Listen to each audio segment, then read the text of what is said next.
Well, it's St. Patrick's Day weekend here, speaking of pissing everywhere, so Yeah, that sort I of live down always the street from an coincides with Irish it. pub.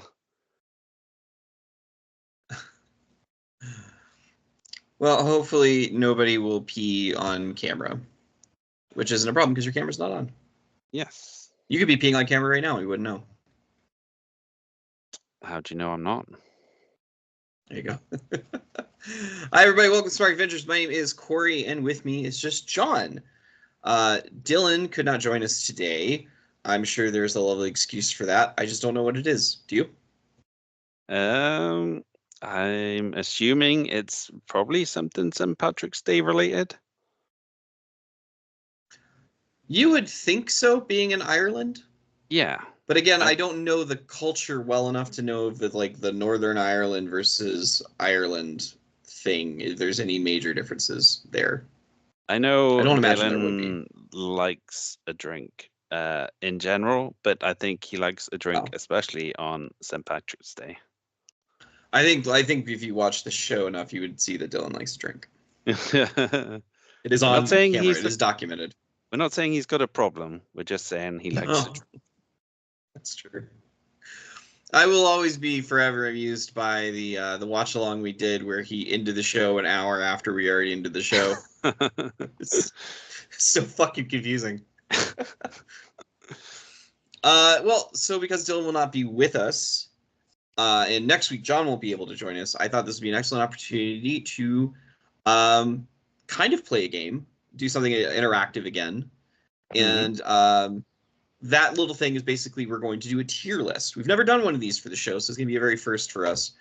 And if you don't know what a tier list is, you'll see very shortly because I'll be sharing the screen and putting stuff where they need to be. But essentially what it is just a ranking.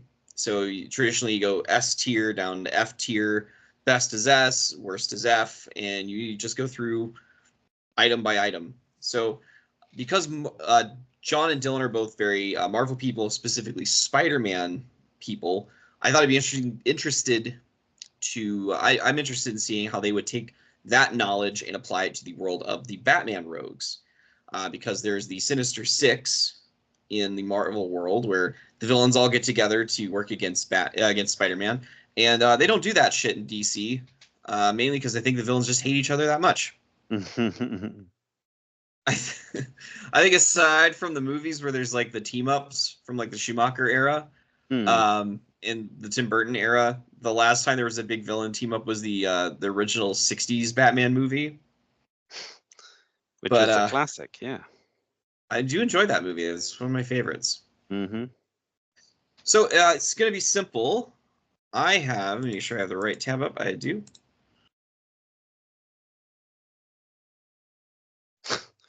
Do you? I do. It just didn't give me a preview. So, John, let me know. Can you see this? Yes, I can. Perfect. So we're on a tiermaker.com, and there's our tier list. So we have S going to F, and down below we have pictures of various different Batman villains. And pretty much we're just going to go through one by one, and John's going to give me his thoughts on them. If it's at all possible, John, I'd like to see you, like, could you think of, like, what the equivalent character would be in the Spider-Man Rogues Gallery? And where they fit on the tier of S to F when you think of, like, is this a competent villain? Can I just ask, what is S standing for in this list? I do not know. I always just took it as, yeah, I'll be honest with you, I see these things all the time. I'm like, why? I think S is like super. Okay. But I think it comes from like the world of like Capcom video games where like something is S tier or whatnot. I think it's a video game thing. I don't know. Dylan was Right. No. Yeah. I'm sure he'll explain it next week. Yeah. I'll ask him next week. So yeah, John, if you are not familiar with a character, then by all means let me know, and I can pull up some details about them and share a little bit more. So are you ready? Yes, let's do it. All right, our very first on the list is Man-Bat. So this is Dr. Kurt Langstrom. He is the scientist who screwed around with some DNA and some super science and inadvertently turned himself into a bat monster. So, As you do. as you do. So, what are your feelings on Man Bat? Who do you know? He is, not a character I'm super into, but I guess you could say there's a bit of, like a tragic underlying, story to him as well. Like, I'm guessing he didn't set out to turn himself into a man bat, but with his experimentations, that's what happened. Yes. So, like, I guess, like, if you were to compare him to maybe a Spider-Man villain, he could be compared to, the Lizard, possibly Kirk Connors. Um, or Seems like like, the obvious this is the obvious equivalent. yeah. Or I mean, even Morbius a little bit as well, because of the whole, you know, bat connection type thing. So, yeah. Um, So real quick on him, he has in recent years has had his own miniseries and was also a member of the Justice League Dark, so not exclusively a villain all the time. there you go. More well-rounded character then, if he's, he can be a good guy and a bad guy, I guess. Yeah. Though saying all that, I still think he's kind of a dud villain. Yeah. Yeah, he has been a member of Task Force Z, the T Council, the Justice League Reserves, Justice League Dark, the Secret Society of Supervillains, Shade, Lords of Chaos, and the Department of Metahuman Affairs. He is currently considered a good character. He is a good guy. Okay. Well, in that case, then, But I mean, do not let that sway you. I mean, I was sort of swayed anyway, but that's just the cherry on the top. I'm gonna pop a Man Bat in the F tier, I say. F. So Yeah, for not very good, not a fan. exactly. All right, fair enough. So Dr. Kirk Langstrom is going to be joining the F tier. Now, our next character, I don't know how familiar you are with them. What do you know about Killer Moth? Killer Moth is basically a pyromaniac, isn't he? You've got him confused with Firefly. Oh, shit. In that case, I may need you to give me some details on Killer Moth. All right. Killer Moth is a supervillain who fights Batman using almost identical methods and gadgetry, but with moths as the central theme instead of bats. Because of this, he's not taken very seriously by the larger criminal community. During Underworld Unleashed, he was granted powers by the demon Neron and became a moth monster named Traxxas. Following his death in Infinite Crisis, multiple successors have used his costume, and he was briefly a member of the Misfits. He was created by Bill Finger in 1951. He is traditionally referred to as a Batgirl villain as well. That's where you normally would see Killer Moth. Okay. So he's got gadgets. He's kind of a joke. People don't respect him. Again, not to let that sway you. I mean, I don't want to put certainly the first two villains in the F tier. I might put Killer Moth in F and then bump Man Bat up to D. Okay. So you push Mambit up to D. Yeah. Okay. Now, if you're ready to move on, we'll go to a character who I know you should be familiar with. Also has Killer in the name. We're going to talk about Killer Croc. Nice. So, what do you know about Killer Croc? He is like a former circus performer, like I want to say strongman or something like that. But I believe he was born with some sort of weird skin disease, which gives him his kind of crocodile-like appearance. Although saying that, like he's certainly turned it into more like of an actual crocodile man over the years, it feels like. So I don't know if he's had some sort of like super powered, level up or whatever. But yeah, is he a cannibal as well? I want to say. Yes, yes. He is a cannibal. His body has mutated, but it was not necessarily a power up per se. But yes, he was a basically someone born with a skin condition that made him appear that he had scales and such. But yes, he was mutated. Killer Croc was in the first Suicide Squad movie, Mm-hmm. Completely Forgettable Role. Um, he in the comics was a member of the Suicide Squad as well, and they got put into a romance with Enchantress, which was kind of weird and wholesome. Mm.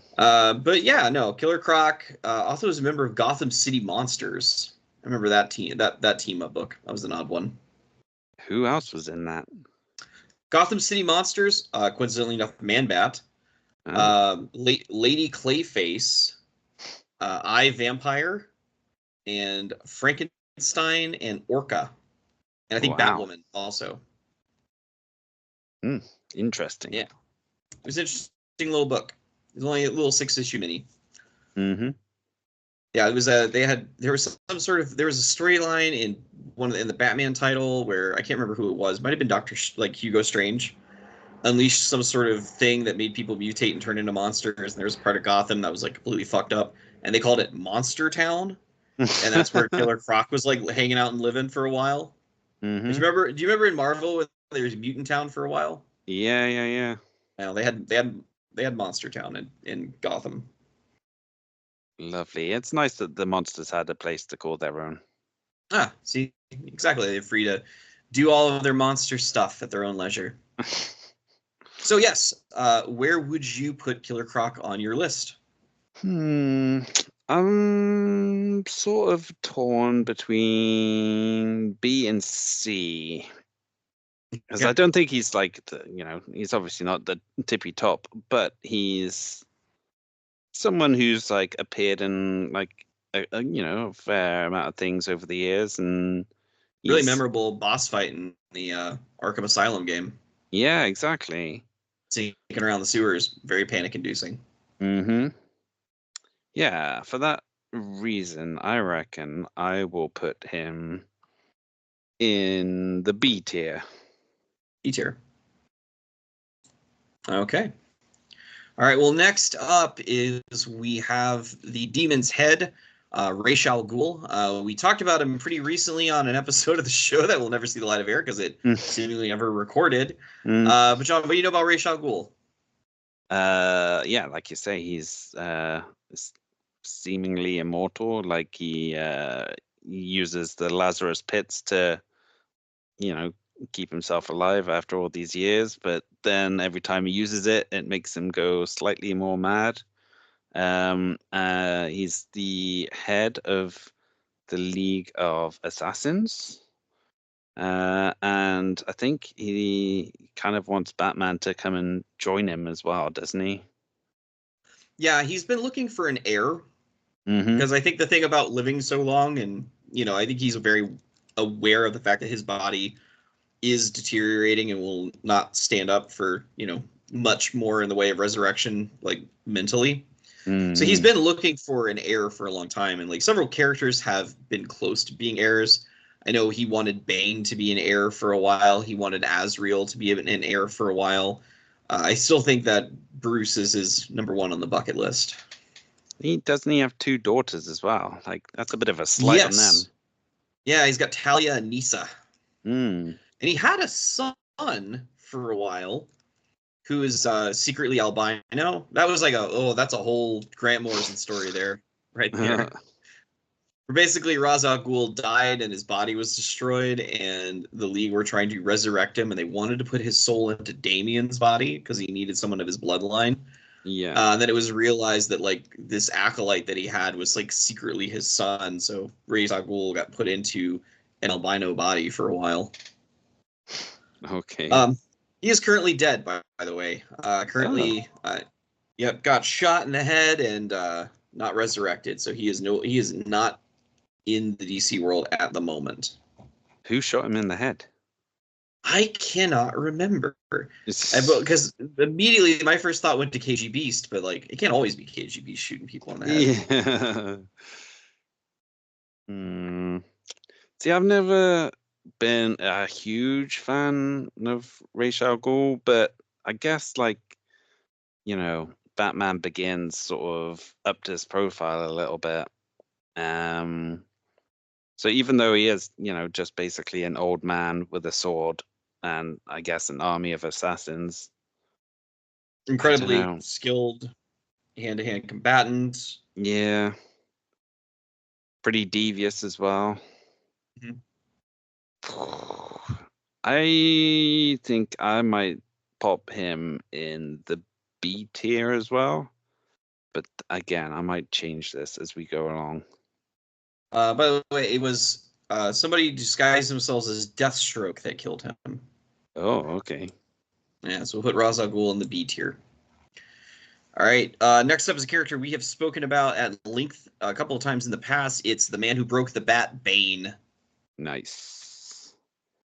Well, obviously, Bane uh, grew up in like a horrible set of circumstances, which basically made him stronger. Um, uh, he is addicted to venom, which helps like bulk him up and give him all his muscle and whatnot. And like you say, he's uh, pretty much a master tactician as well, who like managed to wear Batman down and then break his back and send him packing for a little while. Mm-hmm. Yeah, Bane also is responsible for the death of Alfred Pennyworth, who is still dead in the main DC continuity. Oh, I Um, thought they'd brought him back. no, not been brought back yet. Oh, okay. Yep, still dead. Wow. That's surely got to bump him up the list then. Uh, I think I'm gonna put Bane in the A tier. Okay. And yeah, I mean, if this was the Bane from, uh, was it Batman Forever, or was it Batman Oh and yeah, Robin? Batman and Robin. Yeah, that Bane would probably be a lot lower down the list. Yeah, what I've gathered from that Batman and Robin, and that's just a we'll side tail into that for just a hot minute. Um, Between that and putting Mr. Freeze in there, a lot of it had to do with very reactionary, like because Bane had just been introduced in the comics just 2 years before that movie even came out, and then the Mm. Mr. Freeze characterization that they went with the trying to cure his wife from this illness, so putting her in suspended animation. That was something that was created for the Batman the Animated Series cartoon because before Hmm. then, Mr. Freeze was just a crook with a freeze gun, like Yeah. Captain Cold. So yeah, they just took a lot of like what's recent in the comics right now that we can use, and not really well thought out how to use it. I don't know. I think they did the Mr. Freeze stuff pretty well. Like I it think gave because can I tell you why I think that is? go for it. Because I think the people who were like in charge of the scripts and stuff could watch a 30-minute episode of a cartoon, but then you ask them to read like 4 years worth of comic books, they were like, Ugh. eh, Yeah, yeah. eh. Because Bane did show up in the Batman the Animated Series, but his characterization was a little different. Hmm.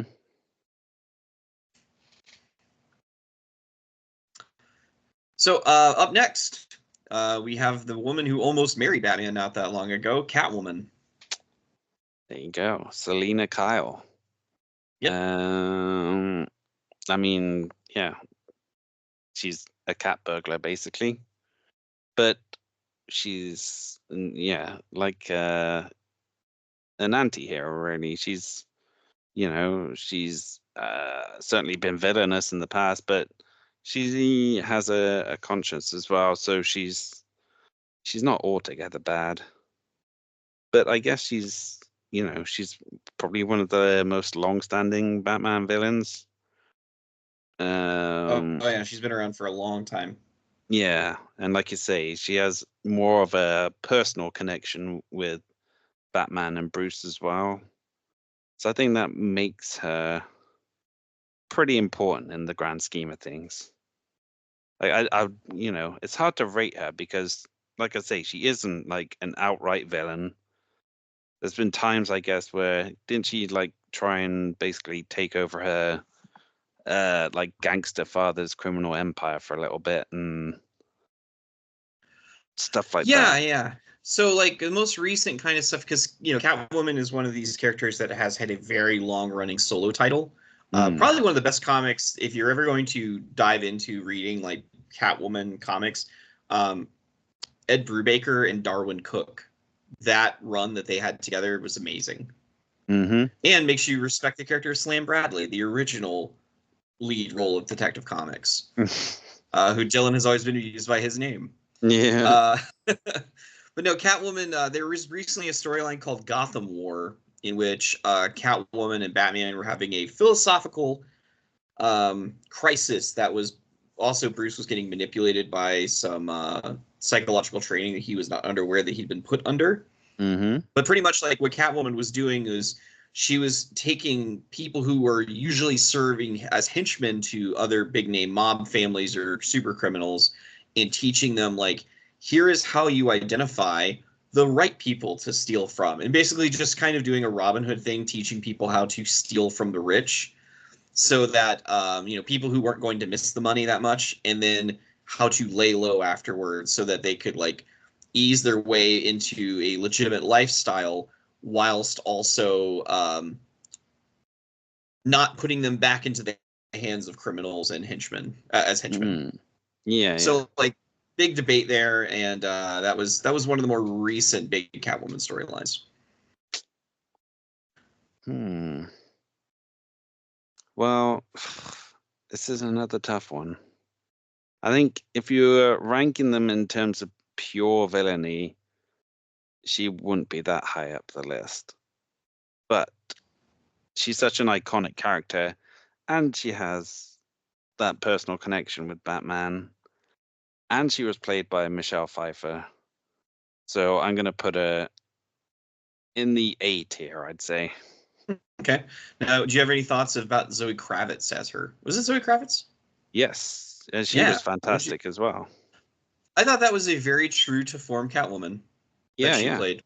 Much truer than the Michelle Pfeiffer, but I mean, the Michelle Pfeiffer is, you ask Tim Burton to do a take on something, it's going to get a little kooky and a little supernatural. So I have Absolutely. absolutely no problem with Michelle Pfeiffer in the role, but Zoe Kravitz was like the more traditional comic version of Selena, Mm. including kind of being bisexual, Yeah, because yeah. that it was very, very heavily implied that girl that she was taking care of was like a girlfriend. Mm-hmm.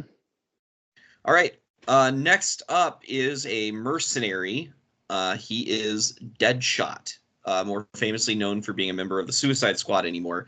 Deadshot was introduced as sort of a anti-Batman for a while, Mm-hmm. in that he was sort of a well, sounds like so by all means, take it away.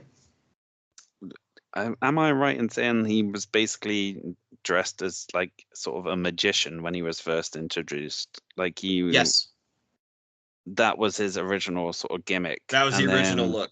yeah. And thankfully, at some point, he sort of upgraded his look to something that's a bit more threatening, I guess. Mm-hmm. But yeah, like you say, he's probably more sort of connected to the Suicide Squad for most people than he is Batman these days. But he is another one I want to say who has a conscience and isn't altogether bad as well. Like he's capable of doing some good stuff. Yeah, the thing that Suicide Squad really did for Floyd Lawton was like very I mean the whole gimmick with Deadshot is he's always had a death wish. Mm, So his main concerns is taking care of his kid and just does not give a shit if he lives or dies. And yeah. it's sort of what made him like the ideal member of the Suicide Squad. Because it's like, well, I mean, he'll keep going on these dangerous missions if it means he can get out and see his kid, but he Hmm. also doesn't seem to care if he dies or not. So I think he has been dead for. I think they just resurrected him. I know he was dead for a while recently. Okay. About 4 or 5 years. It's pretty long in comic book terms. Really, anymore? Yeah. Yeah, so I'm thinking maybe C tier. Okay. Throw Deadshot in C tier. Yeah. All right, not to be confused with Deadshot, we have a character that we spoke about a good bit very recently, Deathstroke the Terminator. Mm-hmm. Deathstroke usually more associated with Dick Grayson and the Teen Titans more often than not. But what all do you know about Deathstroke the Terminator? Pretty much he's what, like the premier sort of mercenary / assassin in the DC universe. Yeah, Um, he's the A tier when it comes to assassins. yeah, yeah. Does he have any powers, or is he just like a normal guy who's just really good at what he does? Normal guy, he's pretty good. He's really good at what he does. If you're ever going to read a Deathstroke the Terminator run, Christopher Priest had a good run on a Deathstroke solo title during the initial rebirth. Mm-hmm. So it's all about Deathstroke and his terrible ass relationship he has with his children. Because he has 3 kids. He had a son who died. Mm-hmm. Who he was the original Ravager. He has another son named Jericho, and Jericho has power. So Jericho's ability is that he can possess people's bodies by looking into their eyes. Right. And then he has Rose, who is the current Ravager, and she's much more of an anti-hero than her father for sure. They kind of have that Magneto dynamic with his kids that he has with Quicksilver and Wanda, where it's like you can tell there is a level of love there. You just aren't sure like how far that goes. Yeah, yeah. But yeah, no, the Deathstroke comic was really a good introduction to the character if you're not familiar with why he is good at what he does and why he's kind of cool, but also a reminder of he's a very complicated person, and by complicated I mean not a good person.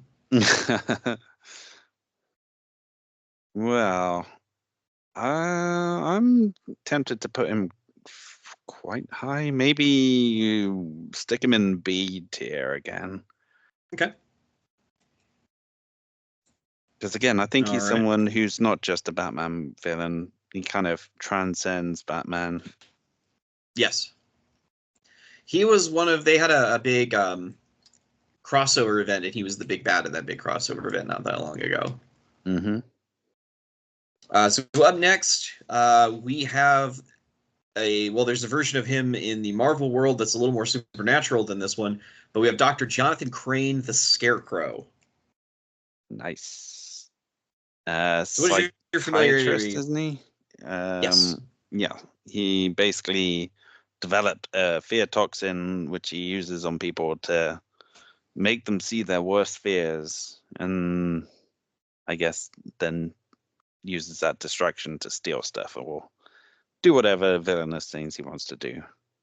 Yeah, pretty much. So Dr. Jonathan Crane was a college professor, grew up very poor, very tall and skinny. The Scarecrow name came about because he always was wearing kind of tattered looking clothes, and the gaunt look to him just, again, made him look like a Scarecrow. Mm-hmm. And basically, this fear toxin's all about power fantasy for him. It's something he can lord over people. Yeah. So yeah, no, he was played by Cillian Murphy in the Nolan movies. He had small Mm-hmm. parts in all 3. The rumor for the longest time was that if they made another 90s Batman movie, he was going to be played by Jeff Goldblum. Really? Wow. That was always, I remember seeing that in magazines as a kid. Huh? And trying to think, are there any other, I mean, of course, the most memorable boss fight in the Arkham Asylum game is when Yeah. you're wandering around trying not to get seen by him. Mm-hmm. He had a big crossover storyline called Fear State, where he basically took over an entire skyscraper that had been turned into an updated version of Arkham Asylum. That was kind of cool. Cool. But yeah, any thoughts on where you would want to put the Scarecrow? I mean, is obviously one of the villains for Batman that like most people would recognize, I think. Mhm. And that's got to score him pretty high, I'd guess. He might not be the most threatening to Batman physically, but I mean, I would say probably still stick him in B tier. Okay. We're going to put him over into the B tier.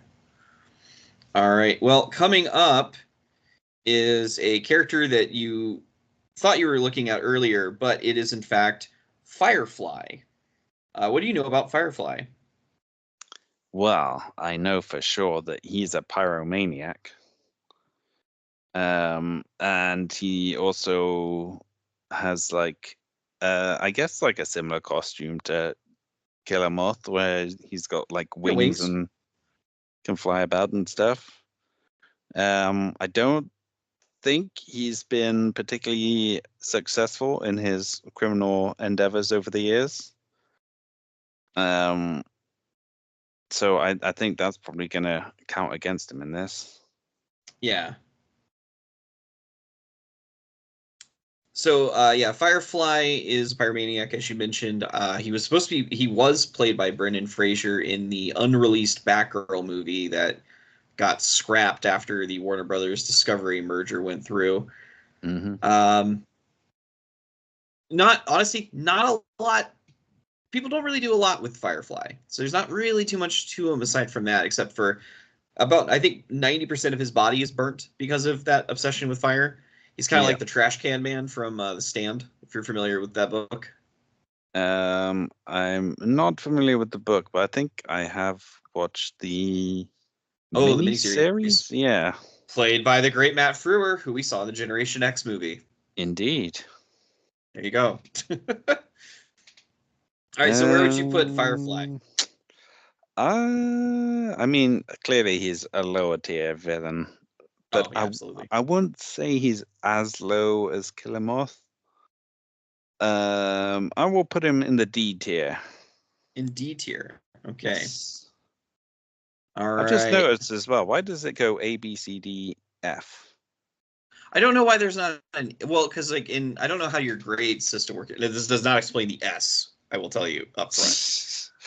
But the way that grading is done here in our school system, it goes A, B, C, D, and F. We skip E for whatever reason. Hmm. I If that doesn't encapsulate the American education system, I don't know what does. yeah. Blame Linda McMahon. So up next we have the Mad Hatter. What do you know about the Mad Hatter? Basically, he's obsessed with Alice in Wonderland, Mm-hmm. um, which is where he's got, his name from and his look and his whole vibe. He's got a hat which can hypnotize people. Am I right in saying? A little bit more than that. So yes, he does have a hat that he does have that ability with. He also makes headwear that has microchips in it that will brainwash people. But it's Uh-huh. usually his modus operandi is mind control devices that he hides in hats. Yeah, yeah. Which is a pretty Um, weird gimmick, I'll be honest. oh yeah, yeah. So obsessed with fairy tales, mind control device. Depending on who's writing, bit of a pedophile. Yee. Yep, depends on who's writing. Because sometimes his little Alice is like a full-grown adult woman with blonde hair, like in the Batman the Animated Series cartoon. And in Hmm. other instances, it's a child. So, Oh, it's there you go. But it's yikes. old Jervis Ketch is his name. That's certainly not cool. But yes, obsessed with Alice in Wonderland and mind control. Where would you Hmm. place him? I am thinking C tier because Oh, okay. I mean, again, he's not like, uh, you know, one of the most famous Batman villains or anything, but I think mm, I think he was in the Arkham games as well. Like, I think he's got, Yeah, he was in Arkham City. yeah.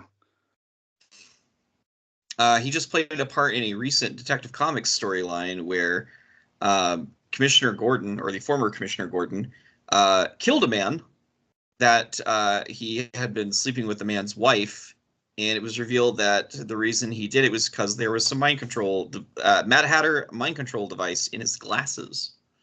Oh. Yes. All right. Well, next up is a character I'm not sure how familiar you are with it, but it is Hush, Tommy Elliott. So what do you know about Hush? Childhood friend of Bruce Wayne. I believe he was quite jealous of Bruce, and especially when Bruce's parents died, and he basically inherited all that money, and he kind of wanted the same. So I believe he murdered his parents by like tampering with the brakes of the car or something. And then basically, yeah, he grew up to become a master surgeon. Figured out that Bruce was Batman, and then started, like, I guess, doing all these surgeries to kind of change his facial features to look like Bruce as well. Yeah. That was a. I don't remember. I'm not sure how familiar you were with that era where Bruce Wayne, like Batman, died in DC Comics. It was Uh, gone for like a year. yeah, I'm not super familiar with it. Okay, so that was that era of time where Grant Morrison was writing and Dick Grayson became Batman. Mm-hmm. To keep up the facade that Batman was not dead, because that's part of what Dick Grayson was doing, they actually coerced Tommy Elliott to pose as Bruce Wayne because he had the plastic surgery to look like Bruce. Yeah. So like he was kept under like fucking lock and key, basically. Like you're getting what you want, you get to have all this money and get to have the facade of being, this wealthy, famous Bruce Wayne. Play that part. That's all we need you to do, but keep out of trouble. Mm-hmm. Did he keep out of trouble? Probably not. No. So yeah, where would you put Hush? Well, I think, he's had some significant moments, because wasn't it sort of around his introduction that the Red Hood kind of popped up, and it was it was revealed that what's his name? Jason Todd. Yeah. He was back in the DC universe. I think originally in that storyline it was Clayface like playing Jason Todd, but then like the timeline has been messed with so much I don't know if that's still canon or not. So I mean, he did pose as Jason Todd to fuck with him. That's for sure. yeah. It was a very big fake out at the time. Mm-hmm. Um, I'm torn between B and C. I think I might go C. C for Hush. Okay.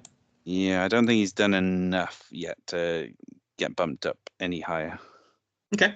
So this is about the halfway point. How are we doing on time right now? Ooh, I think we're about 40 minutes in. Okay. So we're doing pretty good on time. So just do a real quick recap because we're about halfway through. So far, we have no one S tier for you. No. In the A tier, we have Bane and Catwoman. Mm-hmm. In the B tier, we have Killer Croc, Ra's al Ghul, Deathstroke the Terminator, and Scarecrow. In C tier, we have the Mad Hatter, Deadshot, and Hush.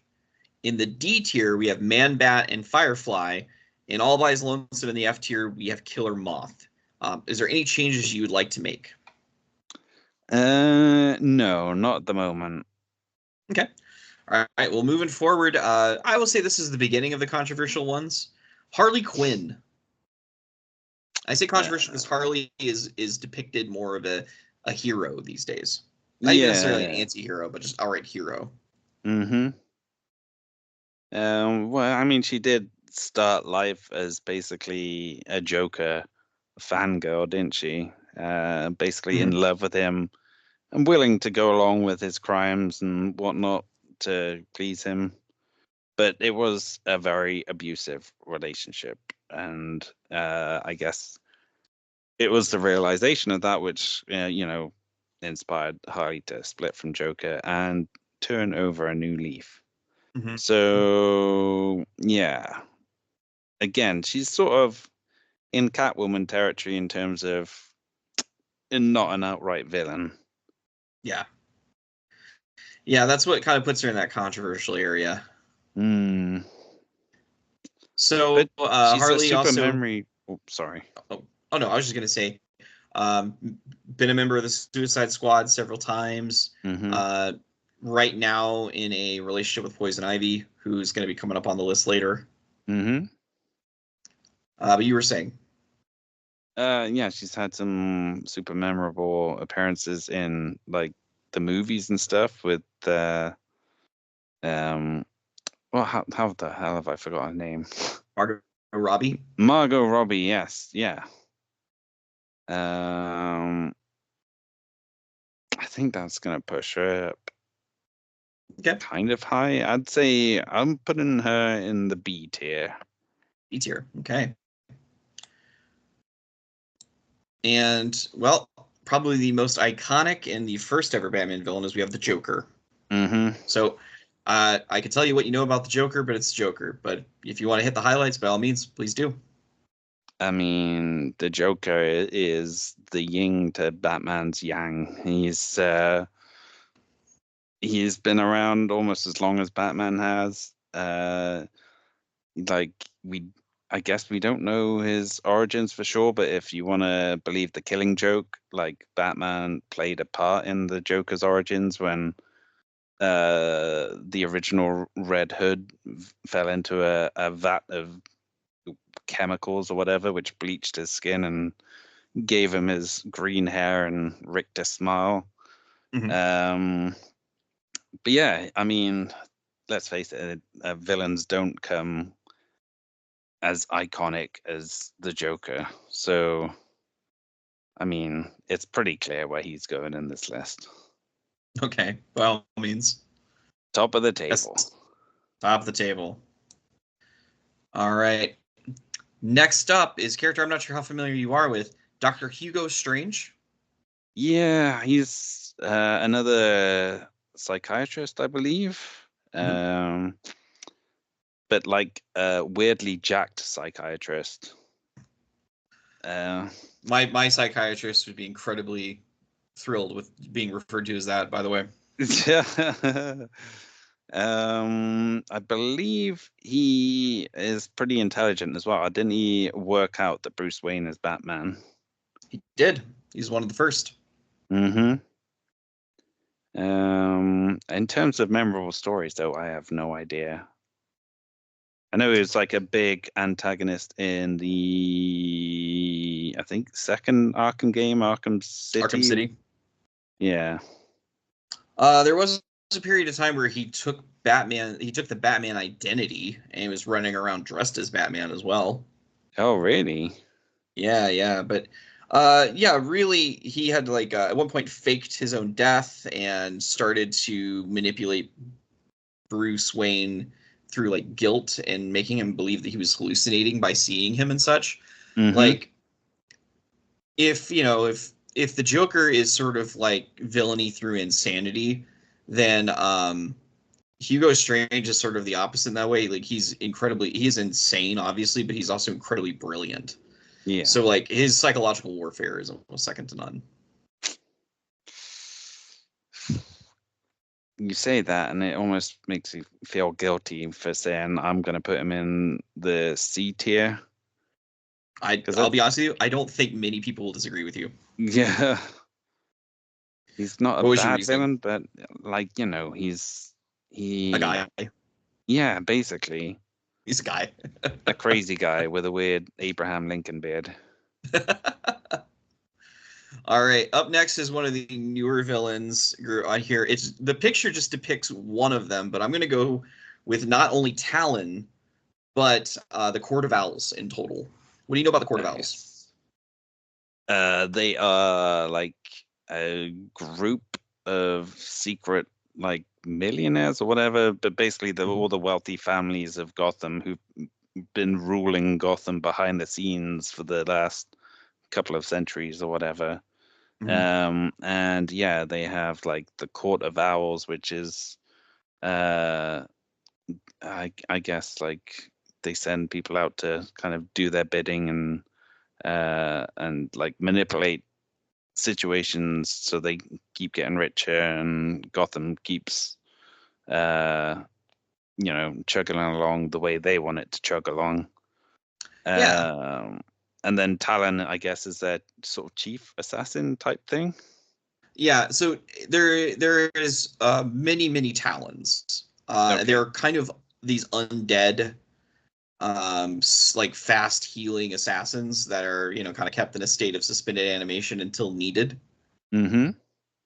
I know Dick Grayson was supposed to become one.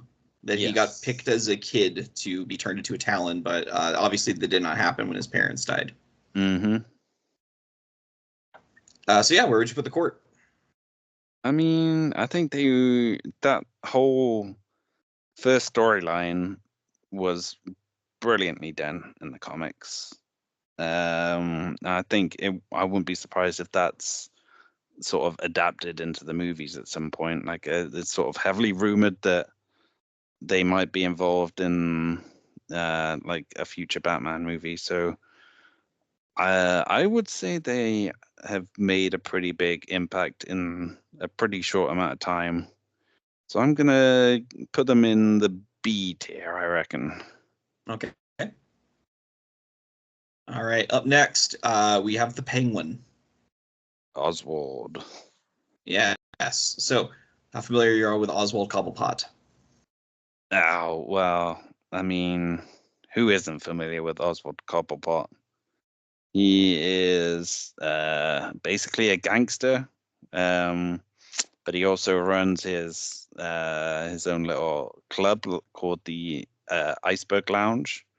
He has a fondness for top hats, monocles, and umbrellas with deadly weapons inside. Mm-hmm. Played by Danny DeVito, obviously, in Yep. Batman Returns, and Colin Farrell in the most recent Batman. And yeah, he is pretty iconic, I would say. The one aspect that the depictions of him in the movies have not really, like, they flirted with it a little bit in Batman Returns, is that Oswald Cobblepot, the Cobblepots are old money in Gotham, like very old money. Like the Cobblepots are tied to the Court of Owls. The problem is that Oswald fell off and like squandered the family fortune, and Ah. he is aware of the Court's existence, and for the most part, they leave him alone, and he does not breathe a word about them. Like that is very well established on that end. And I know in the comics, he actually had his own solo title not that long ago. That was all about like pretty much he faked his death to fuck with Batman, and it ended up, yeah. Oh, and it turned into a fucking to do. Yeah. Because yeah, this was Chip Zdarsky's Batman run. I won't go on to it too long, but basically, are you familiar with the Batman of Zur-En-Arrh? I think so. Yeah, it's like the like a different personality that Bruce like put inside himself. Yes. So he basically created this personality in his own psyche to prevent himself from being mind controlled. So Yeah. if someone were to ever mind control him, Zur-En-Arrh would kick in and be his own person. Mm-hmm. Because Batman has a contingency plan for everything, he created a contingency plan for Batman. And basically, he told Zur-En-Arrh, "Hey, come up with a contingency plan in case I ever like go bad." And Zur-En-Arrh built a robot called Failsafe that knows everything that Batman knows and knows how to beat all of his friends. And it was a fucking to do because Failsafe went online the second the news broke that Batman killed the Penguin. Yeah. So a lot of people hated the storyline. I enjoyed it for the most part. It did get real fucking weird, but oh well. So where would you put Penguin?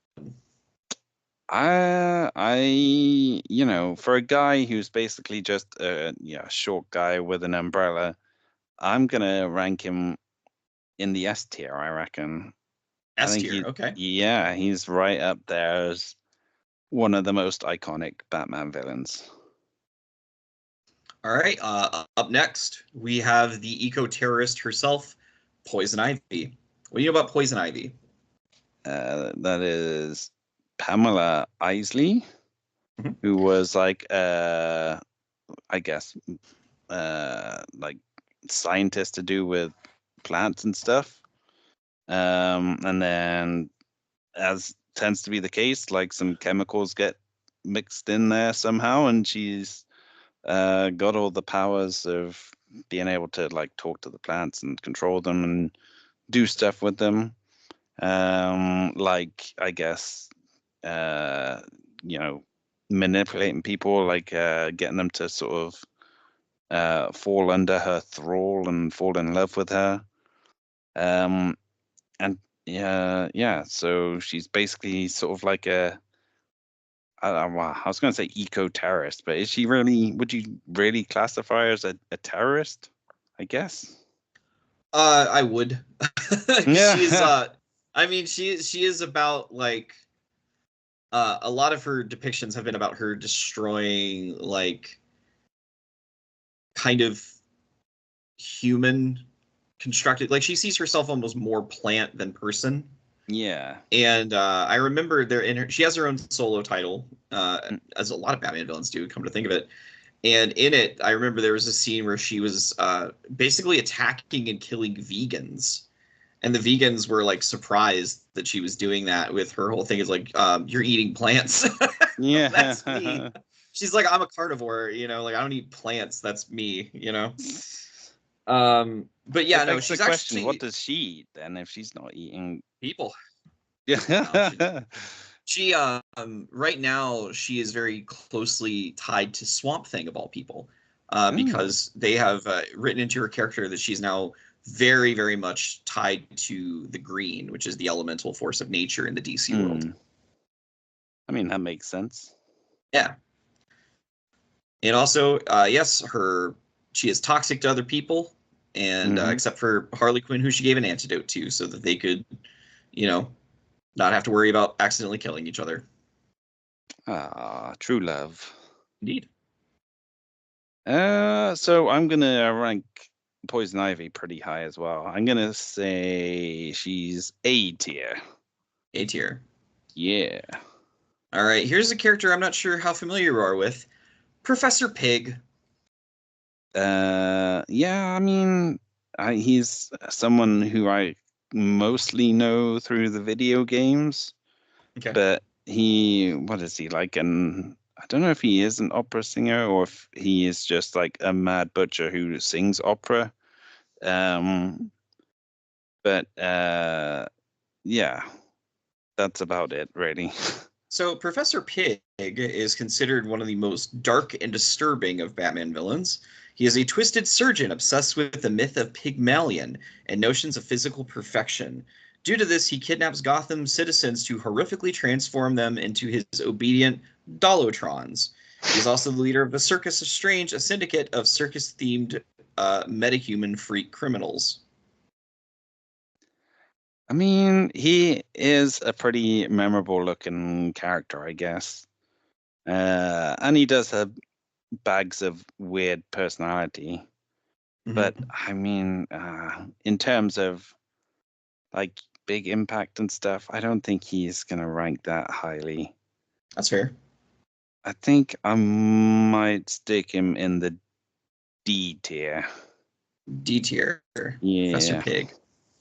All right, coming up is another kind of an oddball, the ventriloquist. What are your thoughts on the ventriloquist? I mean, it's kind of a genius gimmick. Like the sort of meek old guy with the angry, aggressive, like 1920s style gangster puppet. Um, yeah, I mean, again, this is not like a a big level threat to Batman or anything.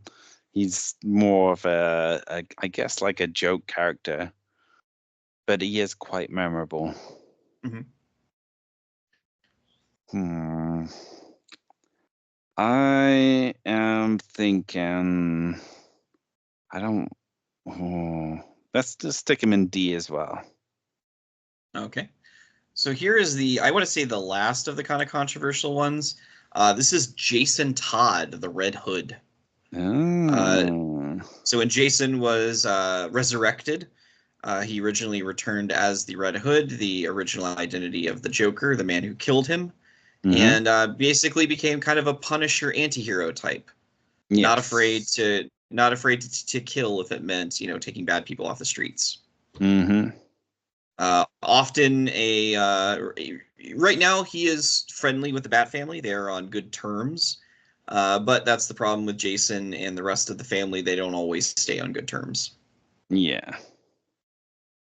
Bit of an attitude problem. Yeah, I was gonna say, like, even as Robin back in the day, he had a bit of an attitude problem as well, which I guess didn't really endear himself to a lot of fans as well, which is probably why they voted for the Joker to kill him. True.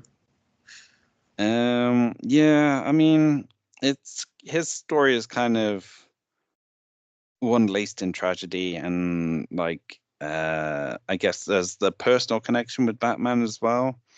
Which that's, I guess, important. But then, has he really gone up against Batman straight up? Like, has he, I know they've had their clashes in terms of disagreements over methods and stuff, but like, it seems like Jason Todd mostly concentrates on taking out other criminals in Gotham rather than like trying to take out the Batman himself. Yeah, originally when Jason got brought back, he had clashes with more so Nightwing and Robin than he did Bruce outright. Um, in Night, I'm very like his clashes with Nightwing in particular were pretty rough. He first introduced himself to Tim Drake by breaking into Titan's tower and beating the shit out of him. So yeah, so he did not endear himself to Tim Drake at all at first.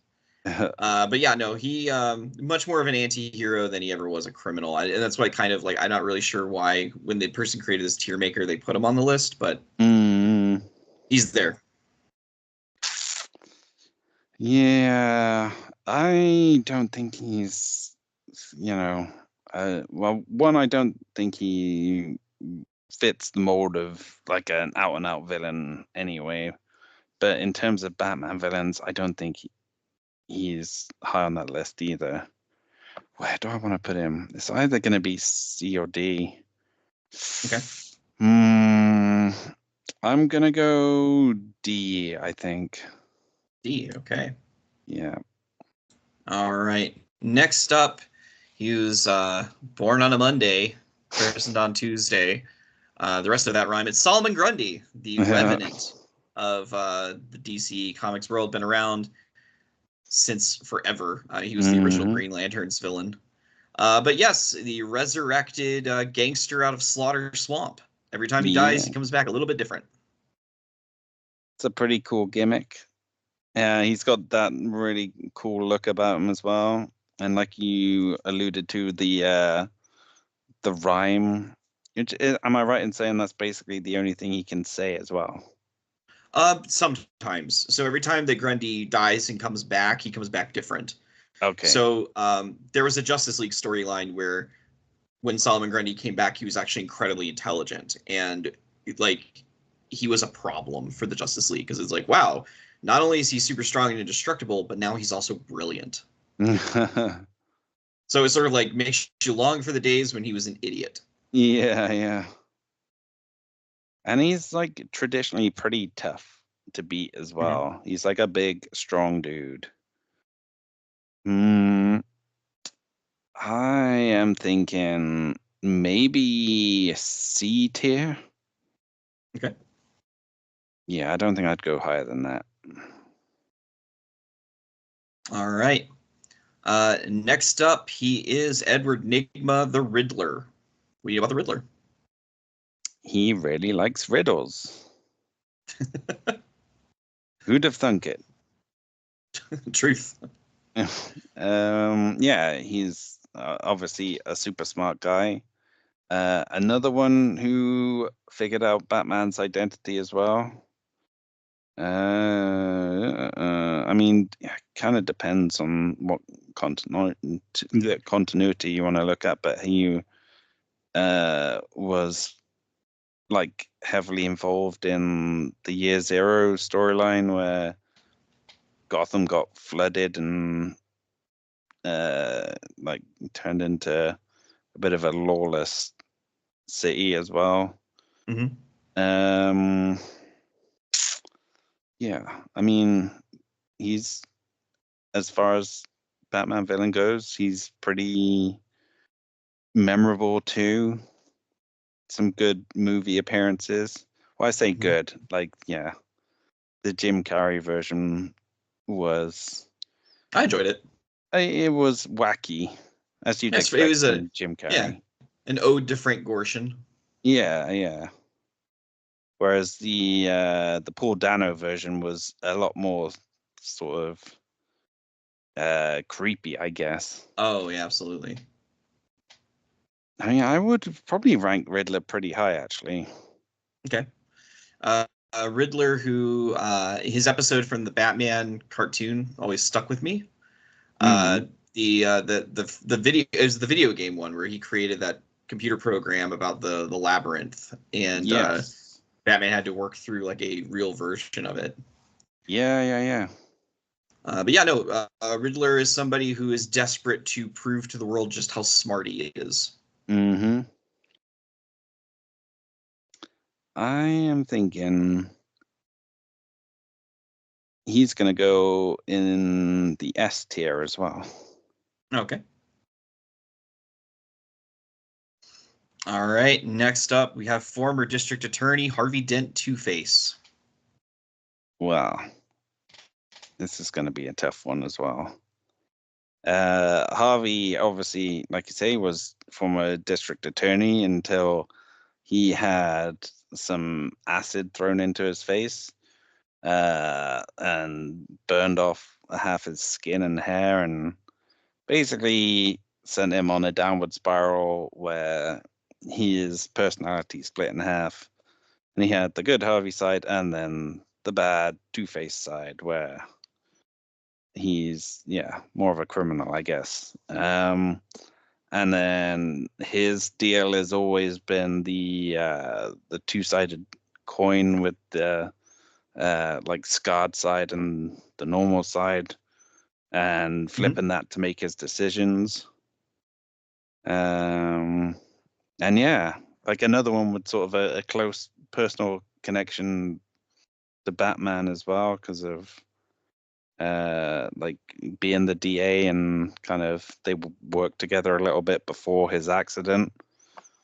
Well, it wasn't an accident, but you know what I mean. So yeah, I think he's gonna rank pretty high on this list. Okay. So I told you I've been reading the Two-Face comic. They just had some pretty good reveals in it. That basically they revealed the birth of the split personality.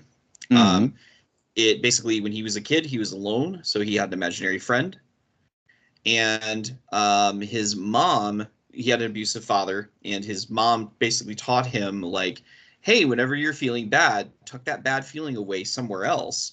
So he would always, in his mind, give that bad feeling to his imaginary friend. mm.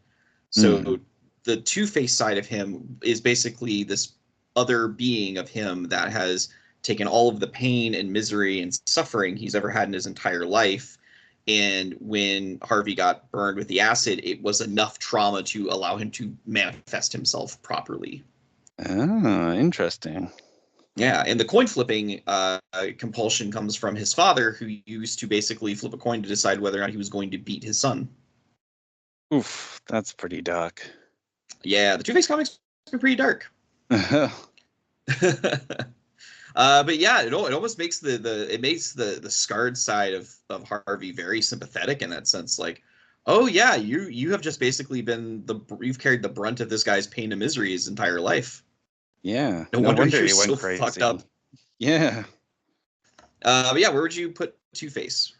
Yeah, I think he's gonna rank pretty high. I will say A tier. Okay. All right, we are two people left on the list. Our penultimate character is the Black Mask. How familiar are you with the Black Mask? I am aware that he exists. Okay. Black Mask is an interesting character. He is a mob boss who had a fixation with masks and is a sadist who loves torturing people. Mm-hmm. The mask at one point was fused to him, and he could not remove it. But yes, he very famously was the person who had, before it was revealed to have been a fake out, he had killed Stephanie Brown, who was the fourth Robin, where he had basically tortured to death with a power drill. Yeah. So yeah, Black Mask is a pretty run-of-the-mill mob boss and sadist. Usually runs afoul with female characters more often than not, like Catwoman. He usually turns up as an enemy for her. Mm-hmm. And I know he was played by Ewan McGregor in the Birds of Prey and the Emancipation of Harley Quinn movie. I had completely forgotten about that, but yes. I did too, until I was talking about Black Canary with someone recently, and they went, "Oh yeah, that doesn't sound like how she is in the movie." I went, "What movie?" Yeah. Yeah, so I don't think he is gonna rank too high. That's understandable. I mean, he's just a regular guy, and at least Penguin being a regular guy or a regular mobster, like he kind of makes it work. But Black Mask is a bit more forgettable, I'd say. So let's stick him in the C tier. Okay. And our very last person on the list, he is a serial killer. It is Mr. Zsasz. So we know about Victor Zsasz. Well, like you say, he's a serial killer, and he likes to, I guess, commemorate every kill by marking himself with a knife or whatever. And so, yeah, his entire body is littered with, the 5 slashes to indicate the people he's killed. And going by that, he's killed a lot of people. He certainly has. Not really much else you can add to Victor Zsasz. He's a clear-cut motivation. He likes to kill people. Mm-hmm. And he also likes to scar himself to commemorate each death. Yeah. So where would you like to put Mr. Zsasz? I mean, he's, again, not that, impressive in the grand scheme of things, but he is sort of big enough that he keeps popping up in other things as well. So I think that works in his favor a little bit, but I'm going to say let's stick him in D tier. Okay. All right. So, John, that is your full list. To do a quick recap, we'll go top to bottom. In your S tier, you have the Joker, the Penguin, and the Riddler. In your A tier, you have Bane, Catwoman, Poison Ivy, and Two-Face. In your B tier, you have Killer Croc, Ra's al Ghul, Deathstroke the Terminator, Scarecrow, Harley Quinn, and the Court of Owls. In your C tier, you have the Mad Hatter, Deadshot, Hush, Doctor Strange, or Hugo Strange, because we say Doctor Strange, people are going to start thinking Marvel. Yeah. Solomon Grundy and Black Mask. In your D tier, you have Man-Bat, Firefly, Professor Pig, the Ventriloquist, the Red Hood, and Victor Zsasz. And all alone in your F tier, you have Killer Moth. Yeah, I'm pretty happy with that. Okay. So what I'm going to do is next week, I'm going to run this whole thing with Dylan and what we will do is we will do a comparison and see where you and Dylan, where you match each other, where you have disputes. That may be its own episode. Probably won't be. It'd just be kind of fun to compare with you guys. Yeah. I'm interested to see how Dylan would rank these guys. Well, in the meantime, that is going to do us for our episode today. John, where are you at in your movie count? I am currently at 226 movies for the year so far. Jeez. What was your most recent? It was the 2000s remake of My Bloody Valentine. Oh, interesting. Yeah, it was made during that phase where like 3D was coming back, and it was very egregious in its attempts to kind of make the most of that. But watching it in 2D, it just looks a bit weird. It looks bad. Yeah. Have you ever seen the Friday the 13th 3D movie? What the old school one from the 80s? Mm-hmm. Yes, yeah. Where he crushes the guy's head and like a spring-loaded eye like just popping out. Yeah. I imagine it was as egregious as that. Yeah. So if John, if they want to see a review of My Bloody Valentine, where can they go to see more? They just need to head to Letterboxd, and you can find me under Big John Bowski, all one word. Dylan is not here to promote his stuff, but Dylan is a writer by trade. So if you are curious to see like what his short stories are like, I believe his book is called The World of Captain Explodey. Is that right? Something like that. Yes, I've got it around here somewhere, but yes. Okay. If you go into Amazon and you put in Captain Explodey, I can't imagine you're going to turn up too many other options. Yeah. But Dylan is very sharp, very creative, very funny. So by all means, check that out. The other thing I have going on is my other podcast, Large Old Cup, which is a spoken word podcast. It's all about storytelling. My last episode, which is going to be like 3 weeks old by the time this one comes out, was talking about the life of David Johansen, who recently passed away. John, did you ever watch Scrooged? Yes. Big fan of David Johansen in that movie. I'm not familiar with David Johansen. Oh. He was the ghost of Christmas Past. The cab driver. Okay, yeah. Niagara Falls, Frankie. Yeah. Niagara Falls. He was also the lead singer of the New York Dolls, which were sort of the proto glam rock, proto punk band of the 70s. Yeah. And Buster Poindexter, if you ever heard the song Hot, Hot, Hot back in the early 90s. I probably did, but I can't remember it. He had a very, very varied life. Just all over the place musically. But until next time, we will see you all later. We have exciting news about Japanese Spider-Man, which, well, I mean, I'm just fucking psyched for it because somebody finally put it up. So hopefully the next time all three of us can come together, we can watch some Japanese Spider-Man. Yeah, definitely. Until then, we'll see you guys later. Goodbye. Bye-bye.